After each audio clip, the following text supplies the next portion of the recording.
There is a rusty metal box sitting in a junkyard somewhere that could quietly outlive your car, your laptop, and maybe even your grandkid's first phone. It is called a nickel-iron battery, and it was designed over 100 years ago to survive almost anything you throw at it. Today, we are going to build one from scratch, using simple materials, and we are going to find out if this old idea still makes any economic sense in a world full of cheap lithium batteries. Because here is the real question hiding behind this build. If a battery can last 50 years or more, does that change the math on what cheap really means? We are so used to thinking about price tags, but almost nobody thinks about cost per year of use, and that is where this story gets interesting. Before we get into the build, if you like this kind of hands-on thinking about money, tools, and how things really work, go ahead and hit subscribe, because we do this every week on this channel, and it helps more than you might think. All right, let's get into it. The nickel-iron battery, sometimes called an Edison cell, was actually developed in the early 20th century, and it earned a strange reputation. People used to joke that you could practically abuse this battery and it would still keep working. Overcharge it, undercharge it, leave it dead for months, and it would often bounce right back. That kind of durability is rare, and durability is quietly one of the most powerful economic ideas there is. Because when something refuses to wear out, the entire cost equation around it changes. So the plan for today is simple on paper, but it takes some patience and practice. We are going to build a basic nickel-iron cell using nickel and iron electrodes, a potassium hydroxide electrolyte solution, and a container to hold everything together. None of this requires exotic parts. Most of it can be sourced from hardware stores, industrial supply shops, or, if you're a patient, secondhand and salvage sources. The iron electrode is honestly the easy part, since iron is cheap and everywhere. The nickel side takes a bit more effort, because pure nickel material is not something you casually find lying around your garage. But it is out there. It is not outrageously expensive if you know where to look, and you are willing to shop around a little. Now let's talk about why anyone would bother doing this instead of just buying a battery off a shelf. On the surface, this looks like a bad economic decision. You could walk into a store right now and walk out with a battery that works immediately. No chemistry required. No risk of mistakes. But that quick purchase is optimized for a different kind of value. The value of convenience today, not the value of decades from now. A nickel-iron battery is playing a completely different game. It is not trying to be the cheapest option this month. It is trying to be the option you almost never have to think about again. And that tension between short-term convenience and long-term durability shows up everywhere in economics, not just in batteries. It shows up in cheap shoes that fall apart in a year versus expensive boots that last a decade. It shows up in fast fashion versus quality clothing, in disposable tools versus heirloom tools, in razors, in appliances, in almost anything you can buy twice or buy once. So before we even touch any chemicals, this build is really a case study in that bigger idea. Now, safety matters here, so let's be honest about that part too. Potassium hydroxide is a strong alkaline solution, and it is not something to handle carelessly. Gloves, eye protection, and good ventilation are not optional extras. They are part of the actual cost of this project, even if they don't show up on a price tag. That is worth pausing on for a second, because when people calculate the cost of a DIY project, they often forget to include their own safety, their own time, and their own risk. Real economics includes those hidden costs, even when they are uncomfortable to admit. Once the basic safety setup was ready, the next step was preparing the electrodes themselves. The iron electrode needs to be clean, free of heavy rust, and shaped in a way that gives it enough surface area to react efficiently. The nickel material needs similar preparation, since any dirt, oil, or oxide layer can interfere with how well the reaction happens once the cell is assembled. This is one of those steps that looks boring on video, but actually determines whether the whole experiment succeeds or quietly fails later. It is a lot like maintenance in the real world. Nobody films themselves changing their car's oil and calls it exciting content, but skip it, and the expensive parts start failing early. After the electrodes were cleaned and prepared, they were arranged carefully inside the container, spaced apart so they would not touch and short the cell, but close enough to allow the electrolyte to do its job efficiently. Then came mixing the potassium hydroxide solution to the right concentration, slowly and carefully, since this step generates heat and needs to be done with respect for the chemistry involved. At this point, we had something that looked, at least physically, like a real nickel-iron cell, but looking like a battery and behaving like a functioning power source are two very different things. The real test was still ahead. We had assembled the pieces, checked every connection twice, and were ready to see if this cell could actually hold and deliver a charge in a meaningful way. There was a strange kind of quiet in that moment, the kind you get right before you find out whether hours of careful work were going to pay off, or whether we would be troubleshooting late into the evening instead.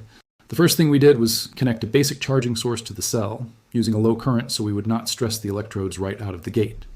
Slowly, small bubbles started to form near the electrodes, which is actually a normal sign that a chemical reaction is taking place inside the cell. We watch closely, because bubbling in the wrong pattern or in the wrong place can also be a warning sign, not just a good sign. In this case, the behavior looked close to what you would expect from a nickel-iron reaction settling into place. After letting the charge continue for a while, it was time to check for voltage using a simple multimeter. The reading was not dramatic, and it was not meant to be. A single nickel-iron cell produces a modest voltage, nothing close to what you would get from a modern high-density battery. This is one of those places where honesty really matters, because it would be easy to hype this moment up as some incredible discovery, but the truth is more grounded than that. This is a technology built for reliability and lifespan, not for packing a huge amount of power into a small space. Once we confirmed the cell was holding a charge, we connected a very small load, something like a small light source, just to see if the cell could actually do real work, not just sit there holding a number on a meter. The light came on, dim but steady, and there is something oddly satisfying about watching a light glow from a battery you built yourself out of raw materials. It is easy to forget, in a world where power just comes out of a wall, that electricity used to feel like magic to people, and in moments like this, it kind of still does. We let the load run for a while, checking periodically to see how the voltage behaved under continuous use. It dropped gradually, which is expected, but it did not collapse suddenly, which is a good sign for a cell that is behaving the way nickel-iron chemistry is supposed to behave. Now here is where the economic thinking really starts to kick in. Building this cell took real time, and time is not free, even if you enjoy the process. It took research to understand the chemistry, it took effort to source the materials, and it took patience during assembly and testing. If you added up the actual materials, especially the nickel component, this build was not dramatically cheaper than buying a small commercial battery of similar basic capability. So if you are only comparing sticker price to sticker price, the DIY route does not obviously win. But that comparison misses the entire point of nickel-iron technology. The real value is not in year 1. It is in year 20, and year 30, and potentially beyond that. Commercial batteries, especially cheaper consumer types, tend to degrade steadily, losing capacity over repeated charge cycles until they become unreliable or unusable. Nickel-iron cells have a well-known reputation for tolerating abuse that would destroy other battery chemistries, including deep discharges and long periods of neglect. That means the cost of this project should not really be judged against a single commercial battery. It should be judged against replacing that commercial battery again and again and again, over the decades that a well-built nickel-iron cell could keep functioning. This is where a lot of people get economics wrong in everyday life, not just with batteries. They compare the upfront number and stop there without asking how many times they will have to pay that number again in the future. A $10 tool you replace 5 times costs more than a $50 tool you buy once, but only one of those purchases feels expensive in the moment. We also have to be honest about the limitations here, because a fair economic picture includes the downsides too. This cell, on its own, is not going to run a household or replace a serious battery bank for solar power without scaling the design up significantly, using many cells connected together. It is not going to compete with modern lithium technology in terms of energy density, meaning how much power you get for the size and weight of the battery. And building something like this requires a level of comfort with basic chemistry and safety procedures that not everyone wants to deal with, even if the payoff sounds appealing. There's also the practical matter of maintenance, since these cells often need occasional attention to the electrolyte over their lifespan. Unlike sealed commercial batteries, you can mostly ignore. So this is not a story about DIY being magically superior in every way. It is a story about trade-offs and about what you are actually optimizing for when you choose one path over another. If your main goal is the lowest possible price today, with no interest in the process, a store-bought battery wins easily, without question.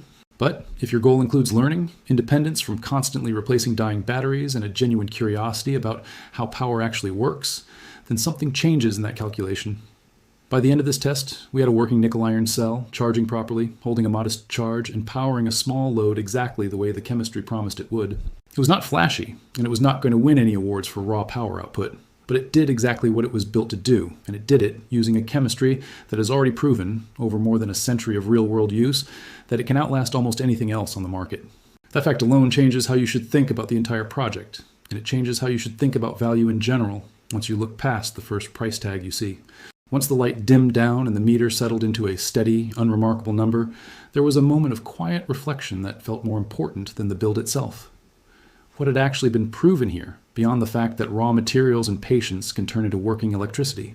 The honest answer is that this build proved something small but meaningful, that basic, well-understood chemistry, applied carefully, can still create real usable power without relying on a factory, a corporation, or a supply chain halfway across the world. That is not a flashy conclusion, but it is a genuinely important one, especially in a time when so many people feel disconnected from how the things they depend on actually work. There is a certain kind of confidence that comes from understanding a system well enough to build a small piece of it yourself. The confidence does not show up on a spreadsheet, but it is a real form of value, even if it is hard to put a number on it. Now let's talk honestly about the personal economics of a project like this, because that is really what this channel is about. If you strip away the curiosity and the hands-on satisfaction and just look at raw numbers, building your own nickel-iron battery from individual materials is usually not the cheapest way to get a small amount of stored power today. The materials, especially anything involving nickel, add up, and your time has value whether or not you choose to count it. So if someone's only goal is the lowest possible cost for basic backup power right now, buying an established mass-produced battery will usually win that specific contest. But personal economics is rarely just about the lowest number on day one. It is about what you are actually trying to gain and what you are willing to trade to get it. With this build, what you gain is a piece of technology that, historically, tends to keep working long after cheaper alternatives have been thrown away and replaced multiple times. You gain a practical understanding of how batteries actually function, which is not nothing, especially if you ever plan to work with energy storage again in the future. You gain a level of independence, knowing that if something goes wrong with a cell, you understand the chemistry well enough to investigate and possibly repair it, instead of simply throwing it away and buying another sealed unit you cannot open. What you do not gain is convenience, at least not in the short term. You do not gain compact size or lightweight portability, since nickel-iron cells are heavier and bulkier than most modern alternatives for the same basic voltage. And you do not gain a plug-and-play experience, since this technology rewards patience and occasional maintenance rather than complete neglect. There are also hidden costs worth naming clearly, the kind that rarely show up when people talk about DIY projects online. Time is the biggest one, since research, sourcing materials, and careful assembly all take hours that could have been spent elsewhere. Learning is another hidden cost, in the sense that mistakes along the way are part of the process, and mistakes sometimes mean wasted materials or having to start certain steps over again. And then there is the ongoing attention a project like this asks for, since unlike a sealed commercial battery you buy and forget, a cell like this benefits from occasional monitoring over its lifespan. None of these costs are deal breakers, but pretending they do not exist would not be honest, and honesty is the whole point of looking at something through an economic lens instead of a hype-driven one. So when does a project like this actually make sense from a money and reliability standpoint? It tends to make the most sense for people who value long-term resilience over short-term convenience, people who are building some kind of long-term power setup, and want components that can survive years of imperfect care. It also makes sense for people who see the process itself as valuable, not just the end result, because the knowledge gained here does not disappear even if a specific cell someday needs to be rebuilt or improved. On the other hand, it makes much less sense for someone who simply needs quick, reliable backup power right now, with no interest in chemistry, maintenance, or the process behind it. There is no shame in that choice either, since matching a solution to your actual needs, instead of chasing whatever sounds most impressive, is itself a smart economic decision. What makes nickel-iron technology genuinely interesting when you step back from this one small cell is what it represents on a larger scale. Scaled up, connected in larger banks, the same basic chemistry has powered real off-grid systems for people who value decades of service over short bursts of convenience. That is a very different philosophy from the culture of disposable electronics most of us live inside every single day. And once you start noticing that difference in batteries and tools and appliances and almost everything you own, it becomes hard to unsee. The real lesson from this build was never really about nickel or iron or potassium hydroxide. It was about learning to ask a slightly different question before buying anything. Not just what does this cost me today, but what will this actually cost me and save me? Over the years, I plan to use it.